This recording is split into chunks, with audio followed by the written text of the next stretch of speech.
I think the very first time I came across the ocean, I came actually to Toronto. I played a party called Winter Galactic. It was a big rave at the docks. I barely spoke English. This girl comes up to me after my show and she's like, "You're sick."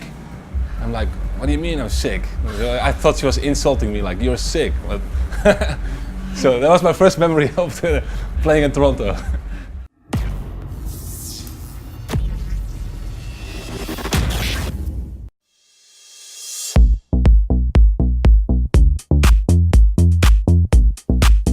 Toronto musically in general is on fire. There's so much talent in the scene and there's so much history here. It's not a surprise to me at all that the talent coming out of here is world class. You know, this is a hub and this is where the new music is and this is where we party a little bit harder than we should. The great thing about Toronto is there's so many cultures here, so like you always get the weirdest mixes of people and it's just great. Everything does well here. I mean, just EDM does well. Toronto's just down. Chicago's down, our hometown. When we tell them to do anything, they're like, but like that doesn't happen every place we play. Whatever we say, they're like, all right, cool. Take your shirt off. It's whatever. It seems like Canada always is like ahead of the curve than the States a lot of times and stuff too. Like we always come here first whenever like things are happening and they seem more open and accepting to whatever we like is going on. I love Toronto, amazing crowd, hands in the air, you know, screaming, jumping, dancing, amazing weather, everybody's happy, school ended, good energy all around. There was a reason why we selected Toronto. We were always given a choice of which city to sort of highlight with those compilations, and back then it wasn't even a question. Toronto was the place to be. Things haven't really changed much since then. They've just gotten bigger, and it's great to see so many people coming out for an event like this. My name's Ryan Kruger. I'm the Managing Director of Electronic Nation Canada. My history in electronic music, it is very long. I'm not sure if that just makes me old or crazy. I started throwing parties in 1991 because I didn't want to be a busboy at the keg. Digital Dreams is literally something that I've been trying to make happen in this city for a very long time. The goal was always to create something big that rivaled what happens in Europe or what happens now in the US. We want to be no different than Miami or New York City or any other city in North America when it comes to the dance music world. In fact, we want to be the best. We've now created the largest EDM festival in the history of Canada. The very first festival that I've thrown probably in at least a decade that's sold out. Be prepared to have a great time, be prepared to be up and on your feet for a long period of time, dress comfortably, bring your wallet. Just got here, I'm backstage. It sounds loud and it's packed and sold out, which is all I need to know. I usually come here like 3-4 times a year for Adam Gill and their production company. I love working with those guys. They're promoters that you can actually talk to and hang out with and have dinner with rather than the anonymous relationship with promoters that I usually have. It's Adam Gill from Embrace. I run Embrace here in Toronto. Embrace started about 10 years ago. We're one of the top promoters in North America. We do about 500 shows a year. Everything from the top electronic guys, from Tiesto to Skrillex, Porter Robinson, to some of the biggest bands. We also manage artists like Zed's Dead and Art Department, and we own venues like the Hoxton. Cut to a shot of the Hoxton right now. Wow, it gets so live in there.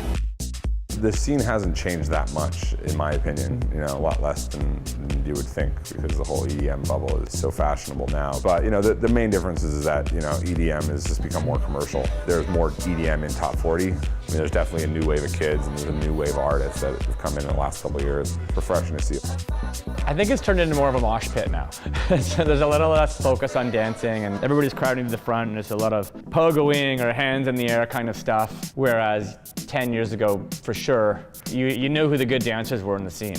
And people talked about it. They were like, oh, Johnny X, that guy can tear it up. You gotta see him dance. And you go to the club and you'd enjoy watching these characters.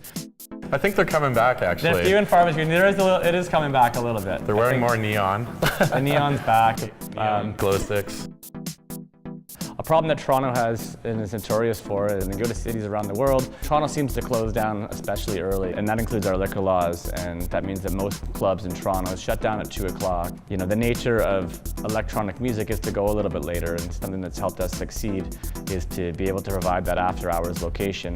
Clubbers, partiers, when they're not ready to go home, they know that they can find a place at Footwork, and we go till 5 or 6 in the morning most weekends. What we're offering is something that we feel is a little more fine-tuned, a little more sophisticated, and people come here to hear a DJ do their thing. House music had a pretty solid base in the 90s rave scene, and there was 10, 15,000 person parties going on. Back in the 90s, there was a lot of empty buildings in Toronto. Literally an empty warehouse on every single street corner. Venue owners would literally rent you their warehouse for enough money so they could pay to heat the place over the course of the winter. The scene was really big back then. Electric Circus had its show, Dance Nation was every Saturday morning at like 11 a.m. It looks like, Sesame Street when they play like funky groovy stuff. As the condo boom happened and real estate became much more expensive, that whole side of things sort of died out. It went into the nightclubs, the scene got smaller for a little while. And then the first crew that I was aware of that really brought a bit of that rave culture into a nightclub setting was Industry Nightclub. They really set a standard that most people in the city are still waiting for it to be matched. It was just an amazing room. The timing was right. The scene was really free. It was a combination of gay, straight, gangster, rave dancer, all combined into one, and had this energy in the room. There was a lot of different people and different cultures and people from different places, but it all made sense. And the music was, I guess, sort of the language for everybody there. Our department it's an interesting story. It's Kenny Glasgow and Johnny White, who are both Toronto legends in their own right. Kenny's been, one of the first DJs in the rave scene here, was the resident of Industry. Kenny Glasgow has been a very good friend of mine, almost since day one of the rave scene in Toronto. Kenny Glasgow used to live in my house. He practiced all the time. That guy wakes up with a smile on his face every day. He's truly a living legend for Toronto, art department or no art department. And I don't think there's anybody from that era that would argue that.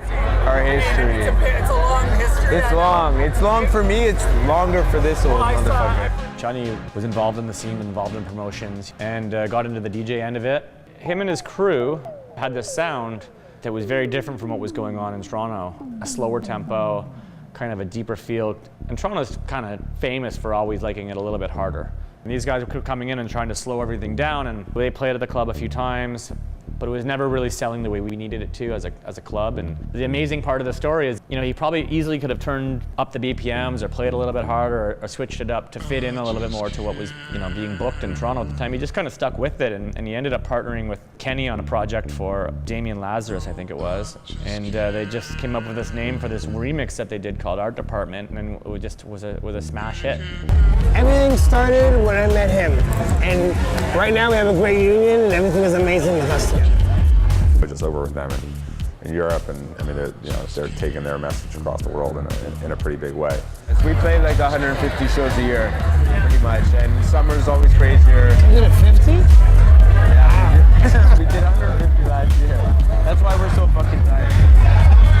Makes sense. Toronto's had one of the best electronic scenes forever, but it's cool to see the amount of artists from Toronto, who've taken the international stage in the electronic space. People like Deadmau5 or Mastercraft or Zed's Dad. There's a big list of artists from here, so it's cool to see that the artists and the people involved here are making a big impact globally. I think what happened is like the 90s were so popular here and everybody was right into it, and it was such a real lively scene.